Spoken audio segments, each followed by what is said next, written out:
Hello মাইক্রোগ্রাফি viewers, আপনাদের সবাইকে আসসালামু আলাইকুম। আজকে একটি পারফেক্ট হুইপ ক্রিম নিয়ে কথা বলবো, যেটা কয়েক মিনিটের মধ্যে স্টিফ হয়ে যায় শীতকালের পাশাপাশি গরমকালেও। এই ক্রিমটির নাম হচ্ছে এভার হুইপ ক্রিম। এটি একটি কোরিয়ান প্রোডাক্ট। এই এভার হুইপ ক্রিম বাংলাদেশে থাকা সবচেয়ে পপুলার ক্রিমের মধ্যে একটি। এটি একটি ফ্রোজেন ক্রিম। এর প্রাইস 550 থেকে 600 টাকা পর্যন্ত হয়ে থাকে। ক্রিমের দুনিয়া এটা অনেক এক্সপেন্সিভ একটা ক্রিম। এই ক্রিমের প্যাকেটের ওজন হচ্ছে 1030 গ্রাম। এই ক্রিমটি কেনার সময় ফ্রোজেন অবস্থায় বাই করতে হবে এবং বাসায় এসে ডিপ ফ্রিজে সংরক্ষণ করতে হবে।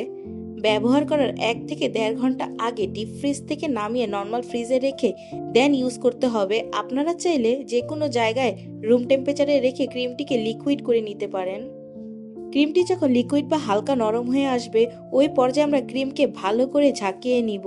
এতে করে প্যাকেটের উপরে জমে থাকা ফ্যাটগুলো ক্রিমের সাথে ভালো করে মিক্স হয়ে যাবে। প্রতিবারই আপনারা যখন ক্রিমকেই ব্যবহার করবেন, এর আগে সবসময় ক্রিমকে ঝাঁকিয়ে দেন বিট করে নেবেন। ক্রিমকে যদি না ঝাঁকিয়ে ব্যবহার করেন এবং বিট করে নিন, তাহলে কিন্তু আমাদের ক্রিমটি স্টিফ ও ফ্লাফি হবে না। এই এভারহুইপ ক্রিমের প্যাকেটকে কিভাবে খুলতে হবে সেটাও আমি আপনাদেরকে দেখিয়ে দিচ্ছি।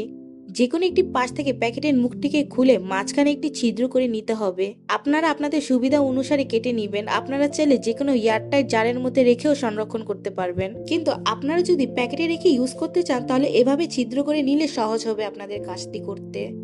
এবার একটি ঠান্ডা বাউলের মধ্যে প্রয়োজন মতো ক্রিম নিয়ে ক্রিমের প্যাকেটের ছিদ্রকে টিস্যু দিয়ে আটকিয়ে চাপা দিয়ে প্যাকেটের চারপাশে কস্টিপ লাগিয়ে নিচ্ছি। এতে করে কোনোভাবে ক্রিমের মধ্যে বাতাস ঢুকবে না। ক্রিমের মধ্যে যদি বাতাস ঢুকে তাহলে ক্রিমটি নষ্ট হয়ে যাবে, যদি ক্রিমের মুখকে ভালো করে সিল না করা হয়। এবার একটি জিপলক ব্যাগের মধ্যে ক্রিমকে রেখে ডিপ ফ্রিজে সংরক্ষণ করে নিব 3 থেকে 4 মাসের জন্য। আপনাদের যখনই ক্রিমের প্রয়োজন হবে, ক্রিমকে নামিয়ে নর্মাল করে আবারও সেম প্রসেসে ক্রিমকে ডিপ ফ্রিজে রেখে সংরক্ষণ করে নেবেন। এখানে আমি 250 গ্রাম এভার হুইপ ক্রিমকে ইউজ করছি। এবার আমি বিটারের কাটা হাই স্পিডে রেখে এটাকে বিট করে নিব কিছুক্ষণের জন্য। আমার বিটারটি যেহেতু 300 ওয়াটের, এর জন্য আমি হাই স্পিডে বিট করে নিচ্ছি। ক্রিমকে বিট করার সময় বাউল এবং বিটারের কাটাকে আগের থেকে ঠান্ডা করে নেবেন, এতে করে ক্রিম দ্রুত বিট হয়ে যায়। এখানে আমি যে ক্রিমটি ইউজ করেছি এটা চিল্ড, ঠান্ডা এবং লিকুইড অবস্থায় রয়েছে। আপনারা জমে থাকা ক্রিম দিয়ে কখনো বিট করতে যাবেন না, এতে করে ক্রিমকে বিট করার সময় পানি ছেড়ে দিয়ে ক্রিমকে নরম করে দিবে। এখন আমি ক্রিমকে অনবরত বিট করে নিব যতক্ষণ পর্যন্ত না ক্রিমের মধ্যে সফট পিক চলে আসে। ক্রিমকে যতক্ষণ আমরা বিট করব আশেপাশের পাখা যেন বন্ধ থাকে, না হলে ক্রিমের মধ্যে বাতাস ঢুকে ছিদ্র ছিদ্র ভাব সৃষ্টি করবে, যেটার কারণে কেক ডেকোরেশন স্মুথলি হবে না। দেখতে পাচ্ছেন ক্রিমটি অলরেডি ফ্লাফি হওয়া শুরু হয়ে গেছে। এই এভারহুইপ ক্রিমটি লিকুইড অবস্থায় অনেক ঘন থাকে অন্যান্য ক্রিমের থেকে, এর জন্য ফ্লাফিও তাড়াতাড়ি হয়ে যায়।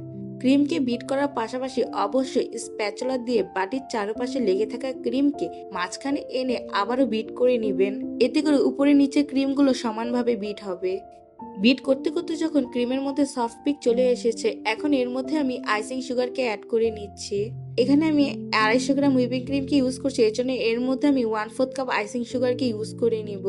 এখানে আমি কোনো ধরনের নর্মাল সুগার বা পাউডার সুগার ইউজ করছি না, বেসিক আইসিং সুগারকে ইউজ করছি, যেটা আমি রেডিমেড কিনে এনেছি। কেনা আইসিং সুগারের মধ্যে কর্নস্টার্চের সাথে অন্যান্য কেমিক্যাল থাকে, যেগুলো ক্রিমকে স্টিফ করতে সাহায্য করে এবং ক্রিমের শেপকে হোল্ড করে রাখে, শেপকে নষ্ট হতে দেয় না। আপনারা যদি আইসিং সুগারের বদলে পাউডার সুগার ইউজ করতে চান, তাহলে কিন্তু আমাদের হুইপিং ক্রিমটি পানি ছেড়ে দিবে এবং ক্রিমটি গলে গিয়ে ক্রিমটি নষ্ট হয়ে যাবে।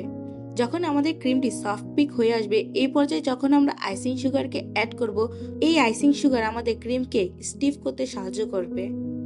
এখন এটাকে আমি আবারও হাই স্পিডে বিট করে নিব আরো কিছুক্ষণের জন্য। দেখতেই পাচ্ছেন এই ক্রিমটি কতটুকু স্মুথলি বিট হচ্ছে এবং কতগুলো ভাঁজ ক্রিয়েট হচ্ছে।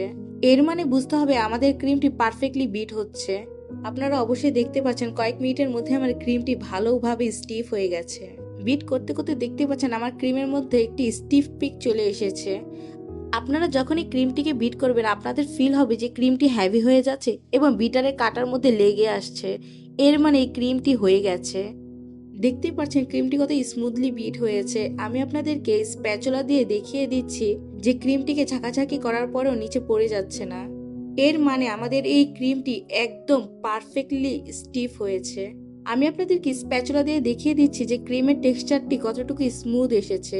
ক্রিমটি যখন স্টিফ হয়ে আসবে এরপরে আমি আরও কয়েকবারের জন্য বিট করে নিচ্ছি যেন এই ক্রিমটি ভালো করে আরও স্টিফ হয়ে যায়।